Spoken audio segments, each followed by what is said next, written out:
Welcome to the Debrief. I'm Diane Macedo. Our top stories this morning: the president's plan for the border as immigration takes front and center on the campaign trail. We're also taking a look at why thousands of Google employees walked out of the job. And finally, a bizarre case of possible kidnapping on a shuttle bus full of people. We'll have the latest on those stories. But first, here are your top headlines.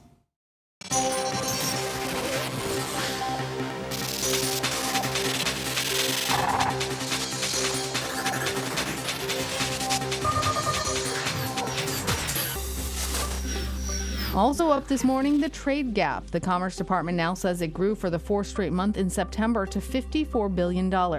With the president talking this week with China's leader about trade, the trade deficit with China hit a new record over $40 billion. The funeral is set for this morning for the final victim of last weekend's attack on a synagogue in Pittsburgh. 11 people were killed. The suspected shooter has pleaded not guilty on 44 counts. A Japan Airlines pilot has pleaded guilty after failing a breath test just before a trip from London to Tokyo. Officials say his blood alcohol level was nearly 10 times over the legal limit.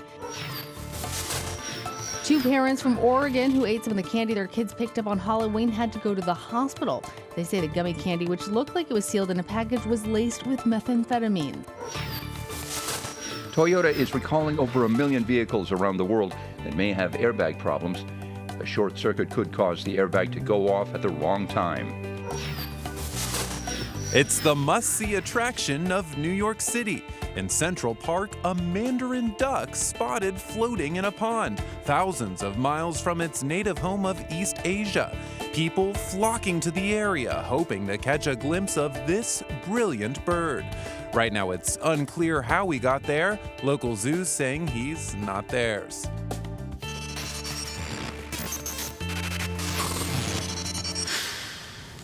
Welcome to the Debrief. I'm Diane Macedo. We have just 4 days left until the midterm elections, and enthusiasm and engagement appear to be at record highs. Karen Travers is outside the White House for us. Karen, I know the president has been hitting the campaign trail hard, and he seems to have settled on a closing argument. Yeah, this closing argument from the president, Diane, is focused entirely on illegal immigration. The president talking about what the White House says is a crisis at the border.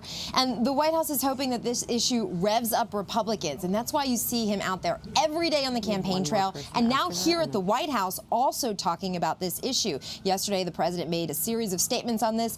Take a listen to what he had to say.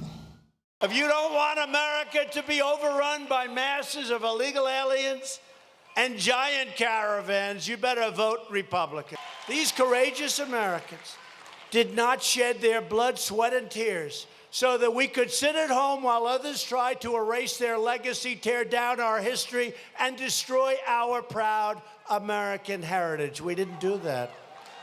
So this isn't an innocent group of people. There's a large number of people that are tough. They've injured, they've attacked, and the Mexican police and military has actually suffered. And I appreciate what Mexico is trying to do. We're putting up massive cities of tents. The military is helping us incredibly well. I want to thank the Army Corps of Engineers. They've been so efficient, so good, so talented. We have thousands of tents. We have a lot of tents. We have a lot of everything. We're going to hold them right there. We're not letting them into our country. And the president making that argument very crystal clear in his view. If Americans don't want this country overrun by what he says are illegal aliens and caravans, you have to get out and vote Republican. Diane, it's also interesting. There's a big jobs report out today, positive numbers, big month of October. The White House was calling it incredible, but that is not the centerpiece of what the president is saying on the campaign trail. And many critics are saying he's talking about this caravan and these immigrants to stoke fear, to really scaremonger people and get them out to the polls based on what could be false statements. Yeah, Karen, we're going to talk about that jobs report with Rebecca Jarvis in just a little bit. It is interesting that the president isn't focusing on that, but there seems to be a lot to unpack in what he's actually saying. You know, with the exception of Native Americans, we are a country of immigrants. So what does he mean when he's talking about people destroying our heritage or erasing our legacy?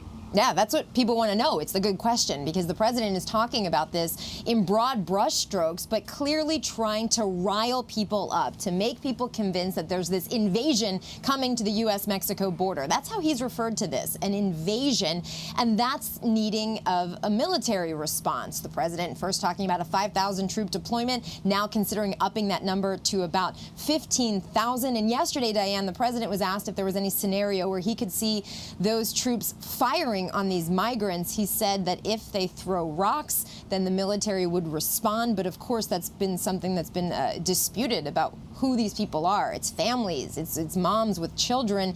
It's not this aggressive band of people heading straight to the U.S. border. Well, there is something else he said, which is that, people in the caravan have attacked and the Mexican police and military have suffered. Those are the president's words. What's he referring to there? Yeah, he's referring to some of the skirmishes that we've seen, but our reporting from down there has been that that's not defining these groups of people as they're making their way through Mexico. But that does not seem to matter to the president right now. He is keying in on that to justify his use of sending the military down to the border. And again, this all gets back to using fear as a motivator to get people to the polls instead of using the jobs report, instead of using health care. This is the message that the president has centered on. And I think it's also notable, yesterday the president was talking about an executive order going after asylum seekers. This was not something he signed yesterday. It's not something that's finalized. He says he's still working on it. But Diane, the president came out yesterday to say that going forward, only people that cross the border lawfully at official points of entry will be allowed to seek political asylum. That would be a big change from the current law. But again, notable, he didn't sign anything. This didn't happen yesterday, but he certainly wanted to come out yesterday, talk about it very forcefully, and use it as another critical talking point to get people out to the polls. All right, Karen Travers from outside the White House. Thanks, Karen. Thanks. Meanwhile, as Karen mentioned, the president is sending troops to the border, and he does say it is possible they could open fire. Let's listen to some of his statements. Them firing upon any of these people? Could you see it? I hope not. I hope not. It's the military. I hope there won't be that. But I will tell you this, anybody throwing stones, rocks, we will consider that a firearm, because there's not much difference. They want to throw rocks at our military fights back. We're going to consider it. I told them, consider it a rifle. I want to bring in our own Louie Martinez to get his reaction on that. Louie, what do we know so far about the president's plan with these troops and what they're actually at the border to do? Well, Dan, they are not doing law enforcement. That is the role of Customs and Border Protection. That's CBP. They're the ones that are going to have officers on the border. They have officers right there. They're the ones that interdict migrants as they come across the border. The U.S. military, the active duty troops that are being sent, what they are doing is they are providing support, logistical support, technical support. They're going to be doing construction. They're going to be building vehicle barriers. They're going to be erecting some fencing. They're going to be constructing some tents to house additional CBP personnel, not migrants. So what the president is talking about here is slightly different, if not very different, from what U.S. military officials have been telling us here about what the role is of the military. When he says that rocks may be considered firearms, that would be, let's call that the rules of engagement, or what officials call the use of force. There are set rules in place for when military service members can use force in response to a proportional threat.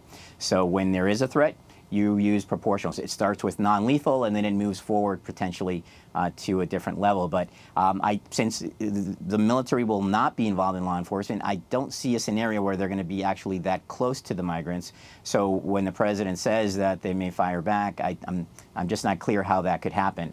But either way, the rules of force would not call for that to happen immediately, because, again, it's a proportional response, not an immediate go-to firearms. All right, Louie Martinez from ABC News at the Pentagon. We appreciate it, Louie. Thanks. And now let's get to that jobs report. Seems like good news all around. Let's get to Rebecca Jarvis to break it all down for us. Rebecca, what's the big headline here? The headline here, Diane, is that this was a very strong jobs report. 250,000 jobs added in the month of October. The unemployment rate remains steady at 3.7%. That is the lowest level since 1969. And the biggest thing in this report that analysts like is the wage growth. 3.1% wage growth in hourly earnings over the last year. That's the best wage growth since before before the recession began. So that's what people are looking for. They want to know what's in their paycheck. We also know that there are now more job openings than there are people looking for jobs. And if you look in the details of the report, there are some very interesting findings. For one, the job gains are overall across industry groups: manufacturing, construction, warehousing, trucking, even mining, adding jobs in the month of October. Women, interestingly enough, have a lower unemployment rate, just slightly, fractionally lower unemployment rate than men do in the country, and women are gaining jobs at a faster pace than men are gaining jobs. But Diane, overall, a very strong report. So the market has been pretty volatile lately. Does this mean we can now cue up the band, sound the confetti, happy days are here again? Not exactly. No, it's an interesting thing. You look at the stock market, and a lot of people confuse the stock market with the economy. The stock market is not the economy. The economy is what's happening, how we're feeling about things, how we're spending. And frankly, consumers with wages rising should be feeling pretty good about the state of the economy. Of course, you go out and ask a single consumer, it's all about their job, their life, their house, and that can really change depending on who you're speaking to. So in many ways, this jobs report is almost a better indicator than just looking at the stock market. In some ways, yes, actually, but in some ways it's a lagging indicator because it's looking backwards as opposed to looking forwards. It's really important. The section of the year that we're heading into, the holiday season, is really important. Retailers make most of their money during this time, and our economy, 70% of our economic growth comes from what we as consumers are doing, how we're behaving. The more money we spend, the more growth that is generated in our economy. So it's really going to be an important holiday season from a retail standpoint. And from a stock standpoint, the other component here is what the Federal Reserve does next. The Federal Reserve doesn't want the economy to be too hot or too cold. They want it to be just right, like the porridge. And the way that they like the porridge, exactly, I like that. and We're bringing back the Three Bears, people. Exactly. And the way that they regulate whether or not the economy gets too hot or too cold is based on interest rates. And as the jobs picture looks better and better, the Federal Reserve has more and more reason to hike interest rates. But hiking interest rates. They're such Debbie Downers. No, they're trying to make sure that there's equilibrium and balance in our economy. That's the bottom line for them. And what's important for people out there to think about is as interest rates go up, so does that credit card. So do new mortgages, so do new cars. Car leases. It's meant as sort of a lever on the economy to keep things from getting too hot, because if prices get too high and climb too fast, all of a sudden everything is unaffordable for us. So here's what I'm hearing. If all the viewers buy me a gift for the holidays, we're improving the economy. Is that the takeaway? Do your part, America. Take care of Diane. That's what you need to know about the jobs. No, Rebecca, I really appreciate you breaking it down for us. Thanks so much. And now to that worldwide walkout at Google. Thousands of employees are protesting the way they say the company handles sexual harassment. Whit Johnson has the latest on that. Good morning, Whit. Hey, Diane, this was one of the largest and most publicized company-wide protests of the Me Too era, a scene repeating itself around the world from New York, California, London, Singapore. Google employees walking off the job, speaking out against sexual harassment and demanding change. They carried signs like "Time's Up Tech" and "Not OK Google," a global walkout against the tech giant's alleged handling of sexual misconduct allegations. Now, this comes just 1 week after the New York Times reported that there was a $90 million severance package for Andy Rubin, the creator of Android mobile software. The report says the 2014 payout came after Google concluded a sexual misconduct allegation against him was credible. Now, Rubin denies the allegation, firing back on Twitter, saying, quote, "The New York Times story contains numerous inaccuracies about my employment at Google and wild exaggerations." Now, Google employees here are asking for specific changes. They're demanding an end to pay inequality. They want reports on sexual harassment cases within the company, and they want Google to make the process easier for employees who come forward with complaints. Google says they support their employees who participated in the walkouts, and they are listening, and they hope to take all of their feedback in and hopefully turn that into some real legitimate action going forward. Diane? All right, we'll keep an eye on how that progresses. Whit Johnson for us. Thanks, Whit. And now to those rising concerns over safety at school bus stops after 2 more crashes yesterday, one of them deadly. Paula Ferris is in Westbury, New York with the latest on that. Paula? And hello to you, Diane. As you just said, it has been a tragic week. 5 children have died at school bus stops this week alone. And parents, while you can't control every variable about the bus stops, such as reckless drivers or distracted drivers, you can equip your children with potentially life-saving advice. This week, at least 5 tragic accidents at school bus stops across the country. The latest happening Thursday, this crash in Tampa, leaving 2 adults and 5 children injured and backpacks scattered on the shoulder of the road.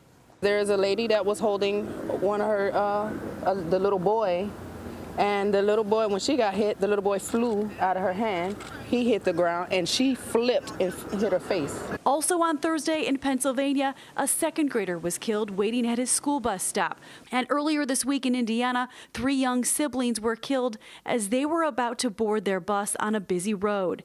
That bus stop now being moved to the side streets of a neighborhood, and the driver has been charged with reckless homicide. Close calls like these are a daily occurrence across the country, nearly plowing down children time and time again. A 2018 survey of school bus drivers in 38 states and Washington, D.C. found that nearly 84,000 vehicles passed their buses illegally on a single day. That is an estimated 15 million violations during the school year alone. Alex Epstein is the director of transportation safety with the National Safety Council. He says while parents cannot control other drivers on the road, it is paramount to talk to your kids about bus stop safety. And Diane, just to reiterate, once the school bus has pulled up, make sure your children are waiting on the curb at least 3 giant steps away from the school bus. And if they have to walk in front of the bus, make sure they take 5 giant steps, or about 10 feet. Make direct eye contact with the bus driver before they cross. Never walk behind the bus because of the blind spot. Tell your children absolutely no horseplay. Try to get there as soon as you can, as early as possible in the morning. And also, parents, you do have a say in the matter. If you're uncomfortable with the location of the bus stop, say something to your school district, because they're always reevaluating locations. Diane. Great tips, Paula. Thank you. And speaking of buses, some passengers in Long Beach, California, got quite the scare on a shuttle bus when the driver started going the wrong way and then refused to stop. Some of those passengers called police saying they'd been kidnapped. Others even jumped out of the windows to get off the bus. Will Carr has more on this bizarre story. Will?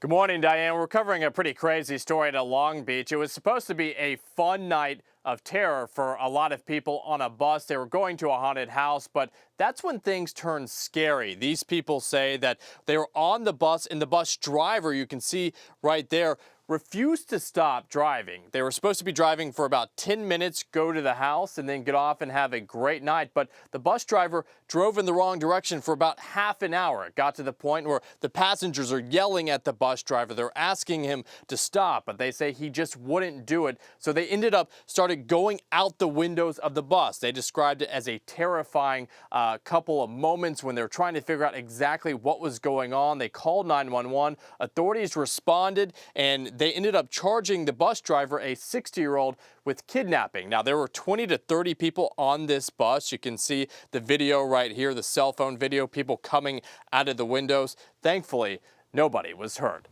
Diane. Such a strange story, Will. Thanks. And finally, the weekend is almost here, and let's find out what the weather has in store for us. Rob Marciano is in our weather headquarters with the forecast. Rob?